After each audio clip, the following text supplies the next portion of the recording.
you're just finding a deed of trust in the law. If you're using the voiding powers to preserve the benefit of the estate, the trustee ought to get value out of that. But if you know more about this than I do, but these cases seem to me like you're not really avoiding the deed of trust. You're just declaring them to be invalid in the first place. You're not really using your strong arm powers. You're just simply, I guess you are, but you know, you're certainly not a preferential board or private advance boards. I'm not sure you're actually avoiding it. You're just declaring them void. I mean, are you saying that they're unperfected, or are you saying that they're void? It depends on the defect, but let's say you are avoiding them. Let's say that you have a defective acknowledgement and the trustee is avoiding the transfer. It seems to me like the intervening creditor, the second mortgage with a valid deed of trust, would take priority over the trustee in that case, because all the trustee's doing is stepping into the shoes of first in time with an undefected lien. And so you're bumping up the second mortgage, the trustee slides in beneath him. 551 keep that second. It doesn't benefit from your good work. The question is whether 551 keeps that from happening. Actually, there wasn't a question. He was making a statement. This is true and very literal. He was saying that 551 allows the trustee to step in the shoes of that one that's avoided, and so the benefit of the estate as opposed to the junior lien holder is what matters there. What do you think? I mean, it's my understanding that when under 551, when you preserve the transfer for the benefit of the estate, the trustee's water really doesn't rise any higher than the lien you're avoiding. And if there's a second deed of trust in there that's valid in all respects, that's it seems to me that if that bumps up and the trustee slides in second position at that point. Jim, have you Jim's question stimulated this conversation. I'm wondering if have you dealt with that issue? Well, in the Williams case, the judge just avoided the deed of trust. Avoided it. It wasn't properly acknowledged, and therefore it wasn't on record, and therefore I stepped into the shoes of Wells Fargo that there was nothing there to be had from it. But there was nothing, you avoided the deed of trust, but there was nothing to be had because it didn't attach to the property, because it acknowledged it was affected. I think it affected it, and it had to continue into the Right. Okay, so since you avoided the deed of trust with Wachovia, Wells Fargo, and it was void, you're saying it was void, so there was never attached. So what you recovered and stood in the shoes of was something that never attached. So it was nothing. Then the second moved into first. That's fine. Okay, so then what you're looking for as trustee for the benefit of the estate is the equity that exists over what was the second is now the first deed of trust. That's right. Now, if I had a case where I felt like the deed of trust actually attached to the property, such as an invalid property description, I would take the position that that's avoided for the benefit of the estate, and I succeed with that. I can't believe this, but we're almost out of time. And Say it ain't so. I think we have a little time for Robbie to dance the robot, and that's coming. But we need to talk briefly about East Haven because we have Paul here. Paul left. Good. Let's talk about him. My long-lost cousin. He is. And he's. Al also beat my tail in that case. So Paul and Al together beat my tail at East Haven on a very limited factual basis.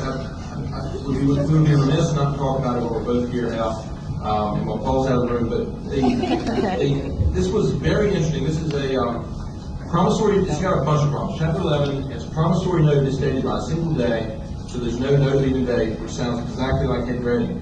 But it was like, we called it head grading squared, because also the obligor of the promissory note was incorrect. It was the name of an entity that did not exist. It was Scotts Hill Marina Group LLC, as opposed to the grantor of the deed of trust, which was SHM Marina Group LLC. There was no Scotts Hill Marina Group LLC, which had signed the note.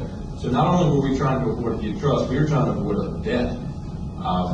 We had a lot of hurdles in that case. It was an $11 million debt on a marina. The problem, Judge Winter said that was a voidable deed of trust for those problems. he said it was a deed of trust was It void. was void, it was no good. But he still ruled against the debtor, because in that case, the property had been transferred to a man named David White, David White then transferred it, it was transferred from SHM Marine Group LLC to David White. David White transferred it to East Haven Marine Group LLC. East Haven was the debtor, and each time it was transferred, the deed said, well, it's subject to this deed of trust. And so such and such will get paid. So you had a defective deed of trust at one point in time. Yes. And then the owner of the property transferred the property subject to the deed of trust Specifically referenced in that deed. to someone else, and then that someone else transferred the property subject to the deed of trust to the debtor. The debtor. The debtor files and Yes. seeks to avoid the deed of trust. My argument was, well, this deed of trust was never good, and so by referring to it through two other deeds, it didn't matter. It still didn't change the fact that it was never any good. So you're referring to a deed of trust was never any good. Why do we care? And the judge says, well, of course we care, because of estoppel. Basically, when the debtor and the person before the debtor said, I'm subject to the deed of trust, the debtor was then stopped later from saying it was no good. So, very limited facts on East Haven.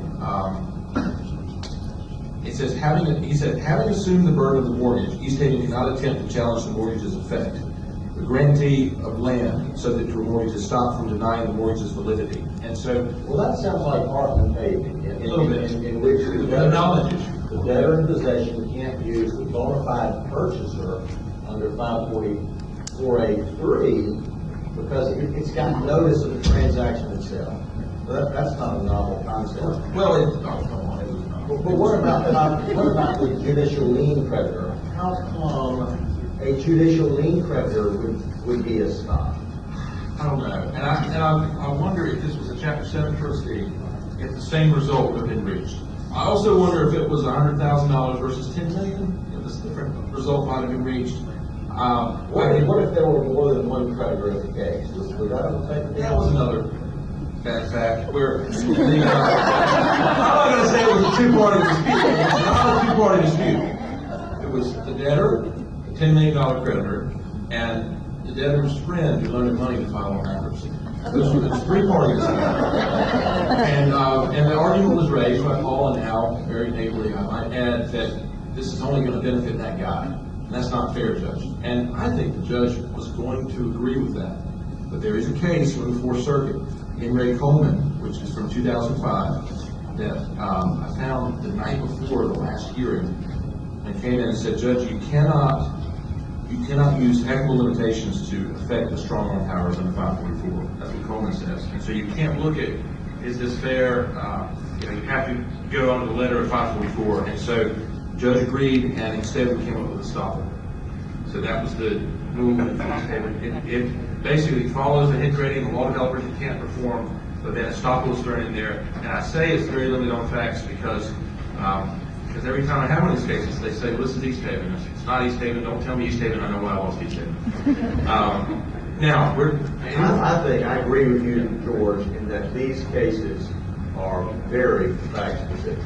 yes. And so know your facts, and that was certainly East Haven.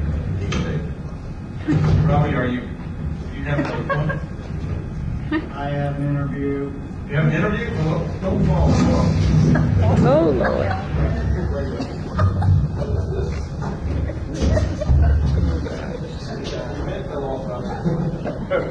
Robbie, everybody give Robbie a hand, please. Very good.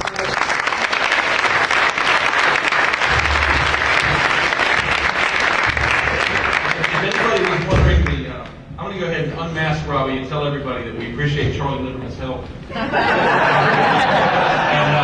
when you see Charlie next, please tell him you appreciate his participation.